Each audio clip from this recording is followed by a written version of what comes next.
হলো কোরআনুল কারীমের অন 11 111 নম্বর সূরা নাজিল হয়েছে মক্কা মুকাররমা। আয়াত সংখ্যা হলো 5, রুকুর সংখ্যা 1, শব্দ রয়েছে সেন্টেন্স আর বাক্য 23টি, হরফ রয়েছে 77টি। আল্লাহর নবী জানিয়েছেন কোরআনুল কারীমের প্রতিটি হরফ যদি কেউ তেলাওয়াত করে তাহলে তার আমলনামায় 10টি করে নেকি আসমানের মালিক আল্লাহ রব্বুল আলামিন দান করে দেয়। চিৎকার করে বলেন সুবহানাল্লাহ। আমার কলিজার টুকরা মুসলমানেরা, তাফসীরে মাযহারি আল্লামা সাদাউল্লাহ পানিপতি রাহমাতুল্লাহ আলাইহি লিখেছেন, কোন সূরা থেকে আলোচনা করতে গেলে, শুনতে গেলে, বুঝে আমল করতে হলে 5টি সাবজেক্টের উপরে আপনাকে খেয়াল রাখা লাগবে। 1 নাম্বার হলো বিশুদ্ধ তেলাওয়াত, 2 নাম্বার হলো সরল অনুবাদ, 3 নাম্বার হলো শানে নুজুল, 4 নাম্বার হলো ব্যাখ্যা, 5 নাম্বার হলো ওই সূরা থেকে শিক্ষা গ্রহণ করে বাস্তব জীবনে আমল করে মহান রব্বুল আলামিনের জান্নাতুল ফিরদাউসের মেহমান আমরা হতে চাই। আল্লাহ রব্বুল আলামিন যেন সাতক্ষীরার এই মুসলমানগুলিকে আল্লাহর জান্নাতের মেহমান বানিয়ে দেয়। চিৎকার করে বলেন আমিন। আমার ভাইরা, চলুন আমরা ধারাবাহিক তাফসীরের দিকে চলে যাই।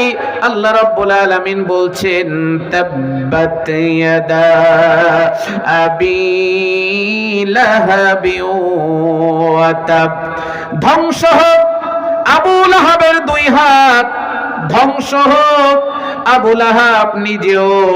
আল্লাহ পাকের পরে বলছেন, মা আগনা আনহু মালুহু ওয়া মা কাসাব, তার ধন সম্পদ এবং সে যা অর্জন করেছে তা তার কোনোই কাজে আসেনি।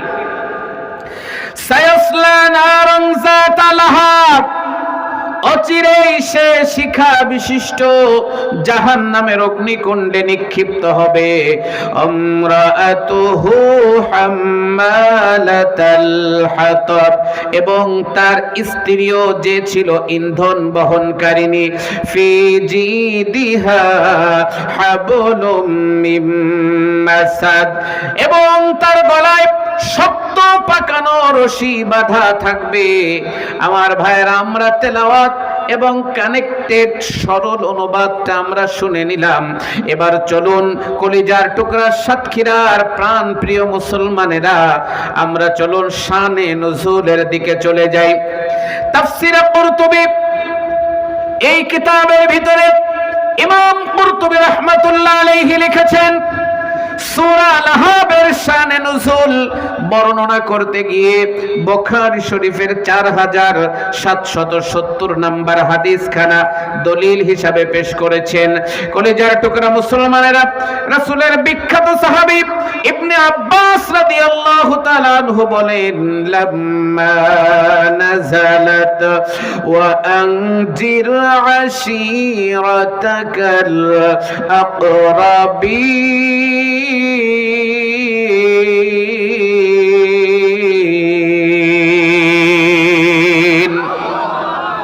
আল্লাহু আকবার। এখন কি বলতে আর কোনো সমস্যা আছে?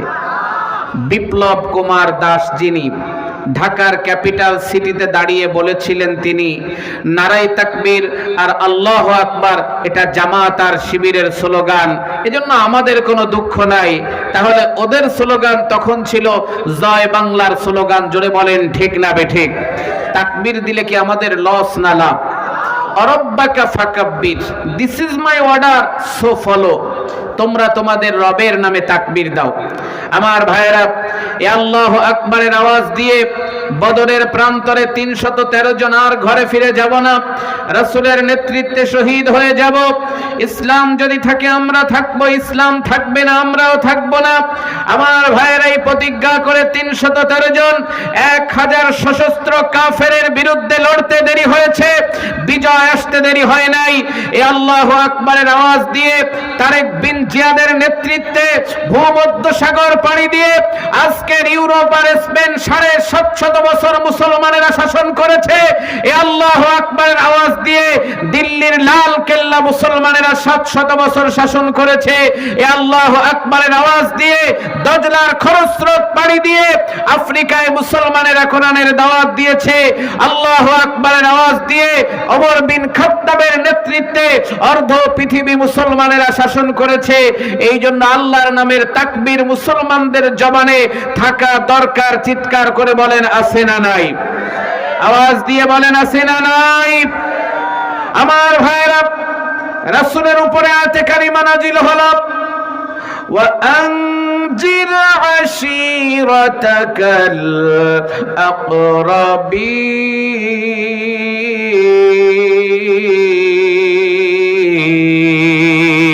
الأقربين। হে নবী, আপনি আপনার নিকটতম আত্মীয়দেরকে জাহান্নামের ভীতি প্রদর্শন করুন। আপনার নিকটতম আত্মীয় যারা জাহান্নামের ভয় আগে পাওয়ার দাবিদার, তারা এই আয়াতে কারিমা নাজিল হলো যখন সাঈদান নবী সাল্লাল্লাহু আলাইহি ওয়াসাল্লাম আলা সাফা, আল্লাহর নবী সাফা পাহাড়ে উঠলেন, তখন ওয়াজআলা ইউনাদি, রাসূল ওখান থেকে চিৎকার আরম্ভ করলেন ততক্ষণ হাত্তা যে তামাউ, তার জাতির লোকেরা সেখানে উপস্থিত হলো না যতক্ষণ। ইবনে আব্বাস রাদিয়াল্লাহু তাআলা আনহু বলেন, রাসূলের এই চিৎকার এতটাই প্রভাব বিস্তার করেছিল, ফাজআলার রাজুলু ইযা লাম ইস্তাতিউ আন ইয়াখরুজা রাসূলা, শারীরিক কারণে উপস্থিত হতে পারলো না যারা, প্রতিনিধি পাঠালো তারা লিয়ানজুরা মা হুয়া, কি হয়েছে দেখার জন্য। কলিজার টুকরা মুসলমানেরা, ফাজআলা আবু লাহাব কুরাইশ এবং আমার ভাইরা আবু লাহাবদের প্রত্যেকটা গোত্র সেখানে চলে আসলো। যখন আল্লাহ নবী বললেন তখন, আরাআইতুকুম আখবারতুকুম, ও মক্কাবাসী তোমাদের অভিমতটা কি? আমি মুহাম্মদ যদি বলি আন্না খাইলান বিল ওয়াদি, ওই যে পাহাড়ের পিছনে বিশাল শত্রু দল প্রস্তুত আছে, তুরিদু আন তুদিরা আলাইকুম, তারা তোমাদেরকে ধ্বংস করে দিতে চায়, অকুনতুম মুসাদ্দিকি, আমি মুহাম্মাদের কথা কি তোমাদের বিশ্বাস হয়?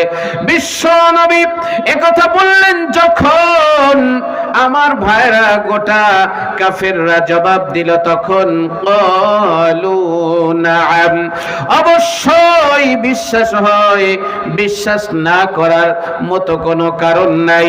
মা জাররাদনা আলাইকা ইল্লা সিদকা, तमाम জীবনে একটা মিথ্যা কথা বলেননি যিনি, আজকে কিভাবে মিথ্যা কথা বলবেন তিনি? আমার ভাইরা, এই কোরআনুল কারীমের ময়দানে তালার প্রত্যেকটা মুসলমানদের জবান থেকে শুনতে চাই, আল্লাহর নবীর জবানের সত্যতা চিৎকার করে বলেন আছে না নাই? আওয়াজ দিয়ে বলেন আছে না নেই? আমার মুসলমান ভাইরা, বিশ্বনবী একথা বললেন যখন গোটা কাফেররা মেনে নিল, তখন আমার ভাইরা বিশ্বনবী তখন বললেন, ও কাফেররা, তোমাদের বক্তব্য যদি এটাই হয় তাহলে জেনে রাখো, ইন্নী নাযীরুল লাকুম বাইনা ইয়াদাই আযাবিন শাদীদ।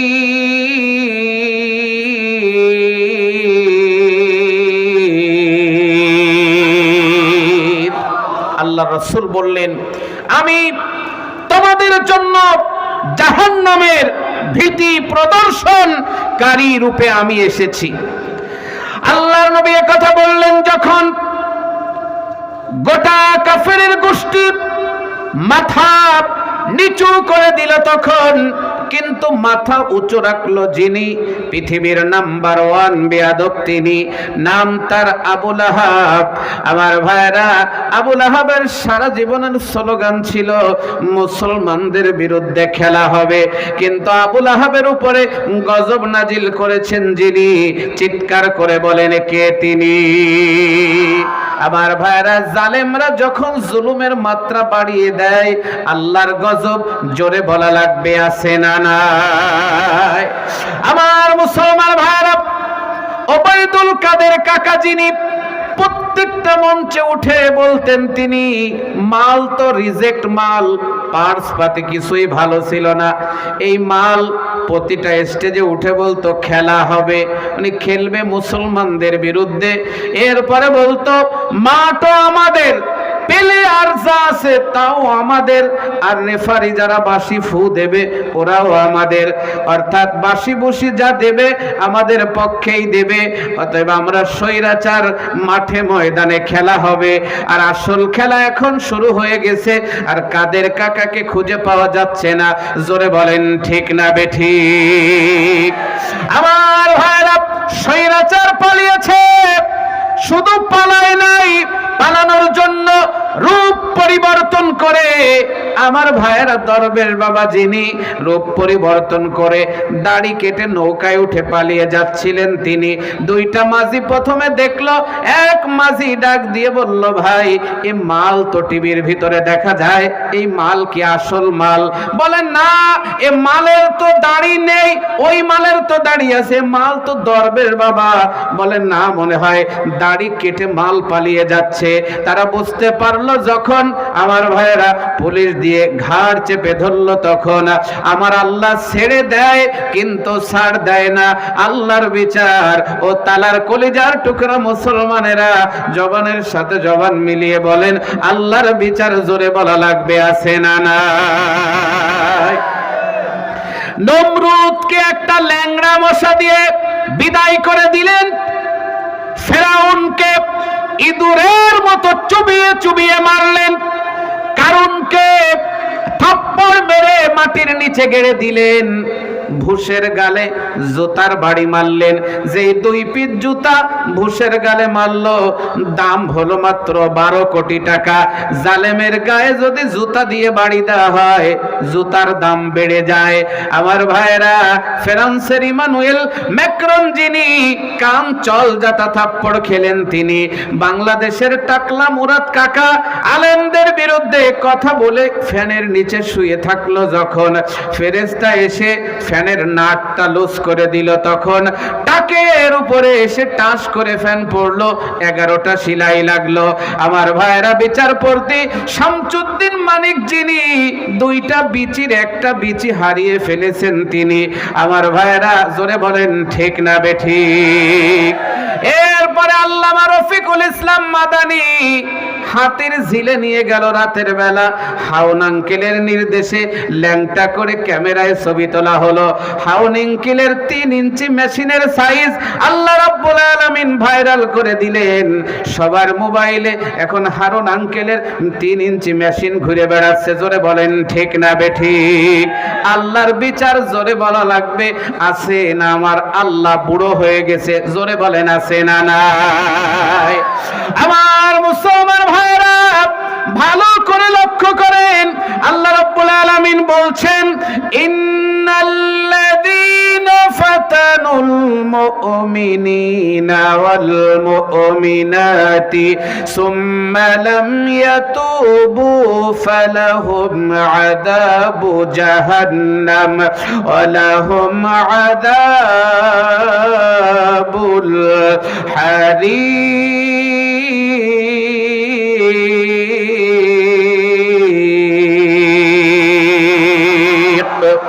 Rabbul Alamin বলেছেন, verily to put into trial the believing man and believing woman by torturing them and burning them, and then do not turn in repentance to Allah, then they will have the torment of hell and they will have the punishment of the burning fire. সূরা বুরুজ 30 নম্বর পারা 10 নম্বর পৃষ্ঠা 9, 10 এবং 11 নম্বর line, প্রথম নম্বর রুকুর 10 নম্বর আয়াত। আল্লাহ রাব্বুল আলামিন এই কোরআনের ভিতরে বলছেন ইন্নাল্লাযীনা ফাতানুল মুমিনিনা ওয়াল মুমিনাত, যারা নাকি নিরপরাধ মুমিন নরনারীর উপরে জুলুম করবে, সুম্মা লাম ইয়াতুবু, অতঃপর তওবা করবে না, আল্লাহর কাছে ক্ষমা চাইবে না, ফালাহুম আযাবু জাহান্নাম ওয়া লাহুম আযাবুল হারিক, আল্লাহ রাব্বুল আলামিন তাদের জন্য জাহান্নামকে তৈরি করে রেখেছেন। আমার ভাইরা, দুনিয়ায় কত জনপ্রিয়তা ছিল 5ই আগস্টের আগে, আমার ভাইরা এখন কিন্তু স্বৈরাচার ডাইনি হাসিনা পালিয়ে আছে। জোরে বলেন ঠিক না বেঠিক? আমার কলিজার টুকরা মুসলমানেরা, আল্লামা দেলোয়ার হোসেন সাঈদী সারা জীবন দোয়া করেছেন, আল্লাহ তাআলা আপনি আমাকে শাহাদাতের মওত নসিব করে দেন। এই স্বৈরাচারের গোষ্ঠী একদিন 2 দিন নয়, 13টি বছর কারাগারে বন্দী রাখার পরে কারাগারের থেকে বের করে আনা হচ্ছিল যখন, আমার ভাইরা ক্লিনার মহিলাকে বলা হলো তখন সাঈদীর বিছানাটা চিরদিনের জন্য গুছিয়ে রাখো। এখন আমার ভাইরা উনি বললেন, হুজুর কি আর আসবে না? বলে না, উনি আর এখানে ফিরে আসবে না। তাহলে আমার ভাইরা জালেম স্বৈরাচার আল্লামা সাঈদীকে খুন করার পরিকল্পনা করেছিল। আমার ভাইরা হসপিটালে ঢুকবে যখন মুখের ভিতরে চাঁদের হাসি আমরা দেখতে পেলাম, তখন আমার ভাইরা হসপিটালের বেডে শোয়ানোর পরে নার্সকে বলা হলো, তুমি এখন আউটসাইডে চলে যাও, কারণ এখন আমাদের আসল অপারেশন আরম্ভ হবে।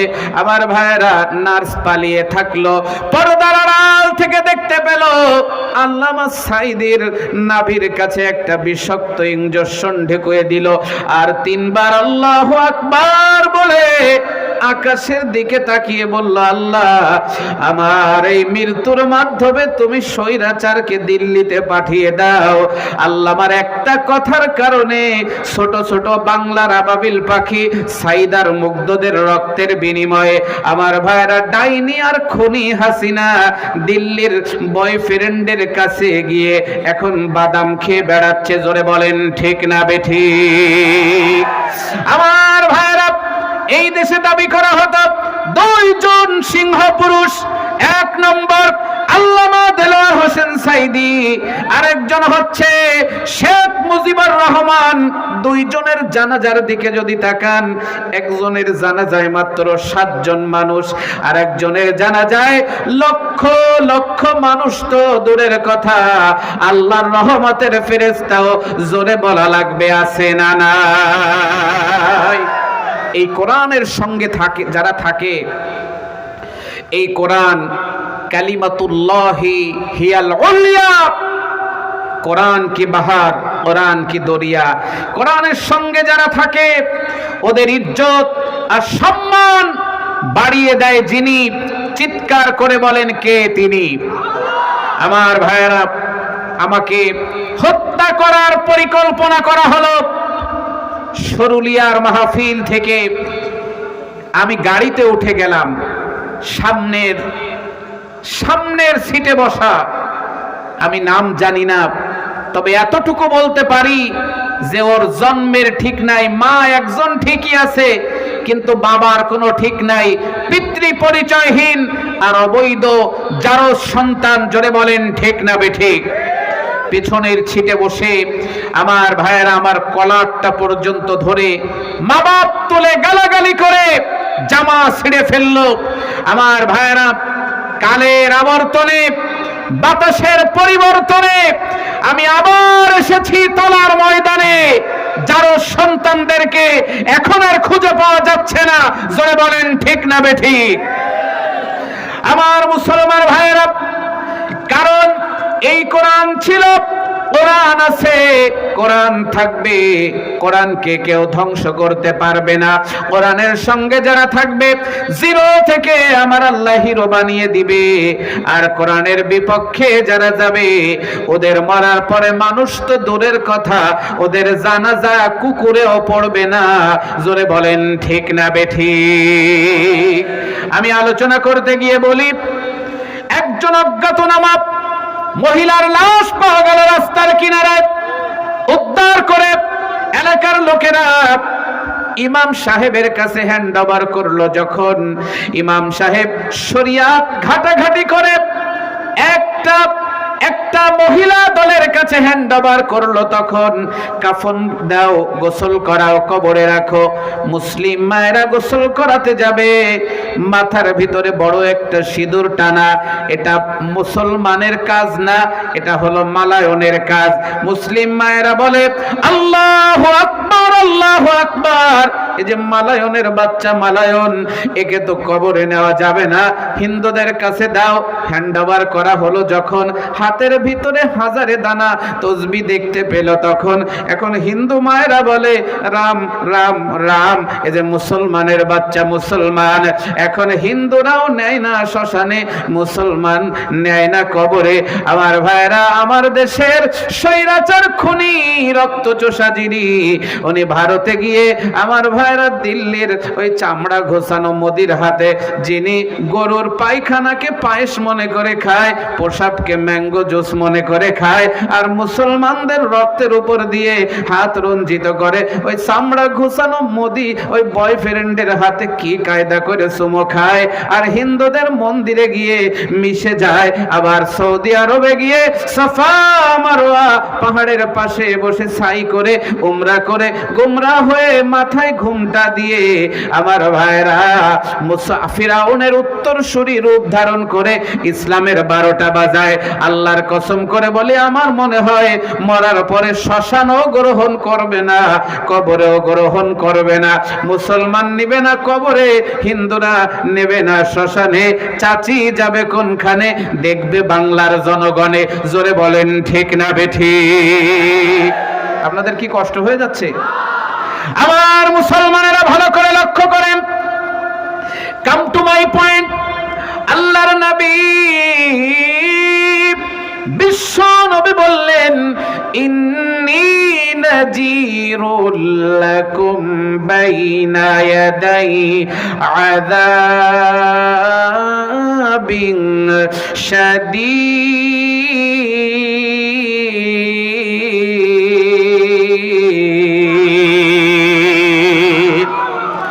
আমার ভাইরা, নবীজি বললেন, ও কাফেরের গোষ্ঠী, আমাকে যদি তোমরা মেনে নাও, তাহলে শুনে রাখো, আমি তোমাদের জন্য জাহান্নামের ভীতি প্রদর্শনকারী রূপে এসেছি।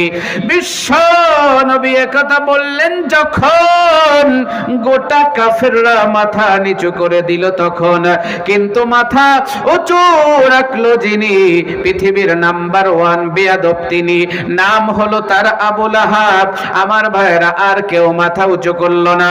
আল্লাহর নবী পাহাড়ের নিচে, আল্লাহর নবী পাহাড়ের উপরে, আবু লাহাব পাহাড়ের নিচ থেকে মাথা উঁচু করলো, হাত উঁচু করে বিশ্ব নবীকে পাথর মারলো এবং গালাগালি করে বলল, তাব্বাল্লাকা সাইরাল ইয়াউম আলিহাজা জামাতানা। হে মুহাম্মদ, তোমার জীবনের প্রত্যেকটা দিন ধ্বংস হয়ে যাক, এই কারণেই কি তুমি আমাদেরকে একত্রিত করেছো নাকি? আমার ভাইরা, তোমার কি আর কোনো কথা নাই?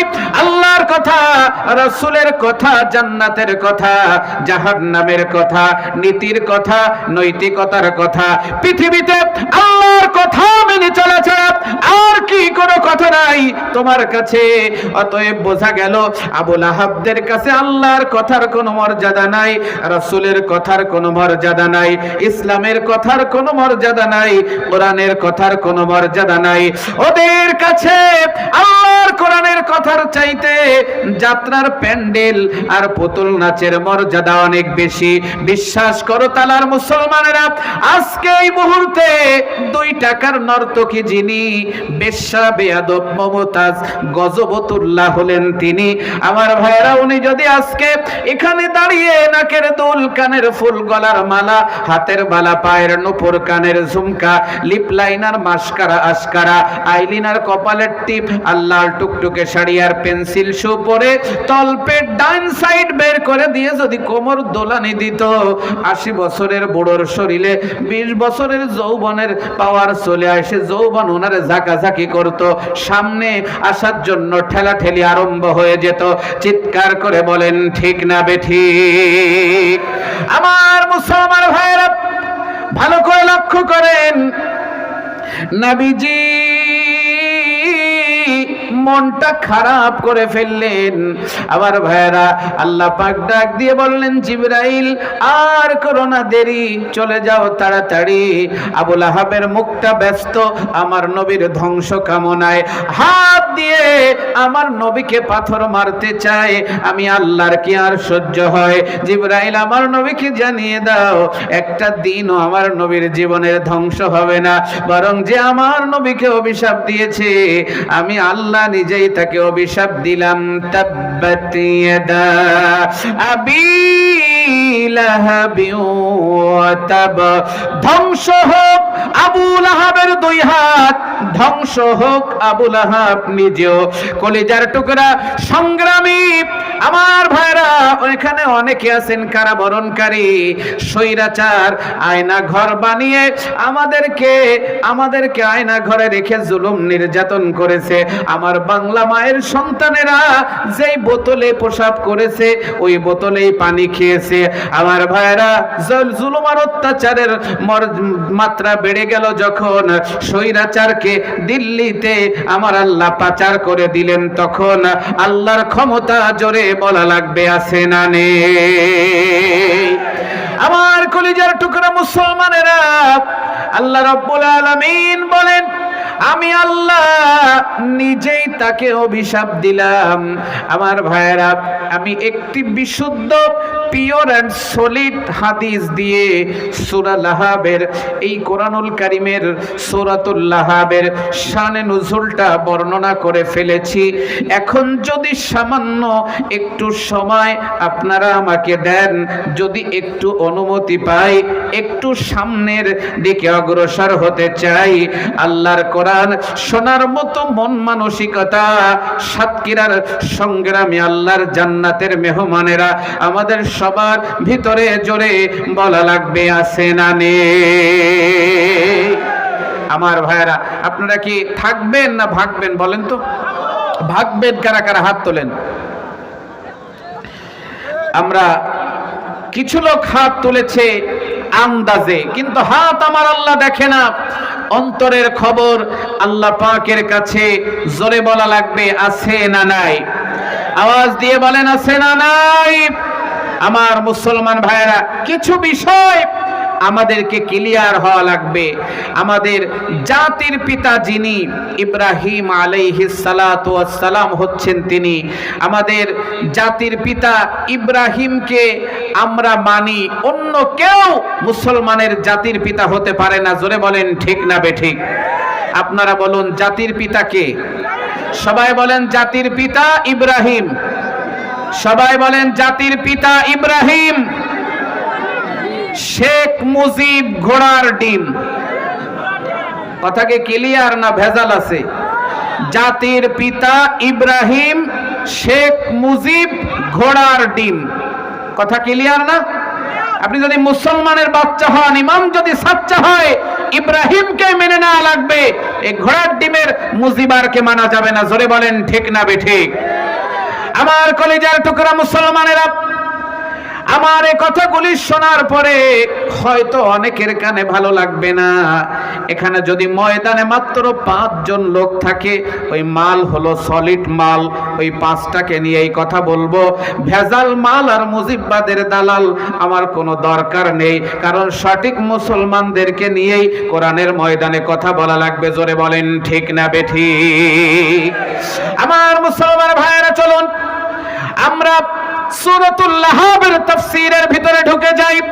তাব্বাত শব্দের অর্থ হচ্ছে খসিরাত, হালাকত, লন্ড ভন্ড, চূর্ণ বিচূর্ণ, ছিন্ন ভিন্ন, তছনছ, মেসাকার, ভেঙ্গে চুরমার হয়ে যাক, ধ্বংস হয়ে যাক, নিপাত যাক। আবু লাহাব নবীকে আঙ্গুল উঁচু করেছিল মাত্র একবার, ওর নামে বদদুয়া হতে থাকবে কোটি কোটি বার। কলিজার টুকরা মুসলমানেরা, খুব গভীর মনোযোগ, খরগোশের মতো কানটা খাড়া করেন। আর আমার ভাইরা, শকুন 6000 কিলোমিটার কিলোমিটার দূরে শকুন দেখতে পায়, ওদের মতো বড় বড় চোখ করে তাকান। আর অ্যাটেনশন প্লিজ, আমার দিকে একটু লক্ষ্য করেন। আজকের আলোচনার ভিতরে আমার ভাইরা, বর্তমান তালা থানার আবুল আহাব যারা আজকের আলোচনায় ধরা খেয়ে যাবে তারা, আমার ভাইরা আজকের আলোচনার ভিতরে আবুল আহাবদের বউরা যারা দিল্লি পালিয়ে গেছে ওদের আলোচনা আজকে চলে আসবে। আজকের আলোচনার ভিতরে আমার ভাইরা আবুল আহাবদের সন্তানদের আলোচনা আজকের আলোচনার ভিতরে চলে আসবে। ভালো করে লক্ষ্য করেন, খুব গভীর মনোযোগ। আমার ভাইরা, আল্লাহ রাব্বুল আলামিন বললেন আবুল আহাবের দুই হাত ধ্বংস হয়ে যাক। আমার যুক্তি হচ্ছে আবুল আহাব হাত ব্যবহার করেছে একটা, আর একটা হাত ব্যবহার করে নাই। মহান রব্বুল আলামিন হচ্ছেন আহকামুল হাকিমিন, সমস্ত বিচারকদের সৃষ্টিকর্তা যিনি, মহান রব্বুল আলামিন হলেন তিনি। তাহলে আল্লাহ পাক কেন আবুল আহাবের দুই হাতের উপরে অভিশাপ দিলেন? কলিজার টুকরা মুসলমানেরা, ভালো করে আমার দিকে তাকান। এক হাত কিছুই করতে পারে না অন্য হাতের সহযোগিতা ছাড়া। আমার ভাইরা, যখন আবু সাইদকে গুলি করতেছিল বেগম রোকেয়া, আমার ভাইরা হলের সামনে, আমার ভাইরা আমরা দেখেছিলাম দাড়ি মুখে নিয়ে আমার ভাইরা গুলি করেছিল। এক হাত দিয়ে, বাম হাত দিয়ে AK-47 ধরেছিল।